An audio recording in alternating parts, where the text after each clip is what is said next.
எதெல்லாம் இஎம்ஐல வாங்கலாம், எதெல்லாம் இஎம்ஐல வாங்கக்கூடாது? ஏன்னா நீங்க தனிநபர் பொருளாதாரம் பற்றி தொடர்ந்து எழுதுகிறவர். எதெல்லாம் வாங்கி உங்களால பெருக்க முடியுமோ அதுக்கெல்லாம் நீங்க கடன் வாங்கலாம். இதுக்கெல்லாம் நீங்க இஎம்ஐ போறது இன்றைய தேதியில் முட்டாள்தனம். இன்னைக்கு ரொம்ப பாப்புலரா இருக்கிறது போன் தான்.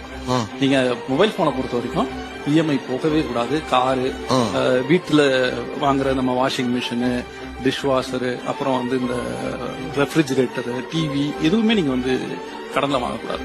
ஆனால் இன்று இருக்கும் காலகட்டத்தில் இஎம்ஐ இல்லாத வாழ்க்கை எப்படி சாத்தியம்? இப்ப நான் என்ன பண்ணேன்னு சொன்னா அதுல இருந்து ஒரு தெரிஞ்சுக்கிறது வசதியா இருக்கும்னு நினைக்கிறேன்.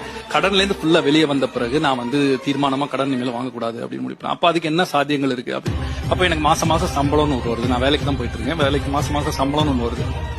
அப்ப அந்த சம்பளத்துக்குள்ள நான் என்னெல்லாம் பண்ண முடியும் அப்படிங்கறத மட்டும் தான் நான் யோசிச்சேன். வேற என்னெல்லாம் எதிர்காலத்துல செலவு வரும் அப்படிங்கிற யோசிச்சு ஒன்னுக்கும் திட்டமிட்டு கொஞ்சம் கொஞ்சமா சேமிக்க ஆரம்பிச்சேன். ஏன்னா மொத்த பணமும் என்கிட்ட இருக்கு, மொத்த சம்பளமும் என்னோடது தான். அப்ப நான் சேமிக்க முடியும்.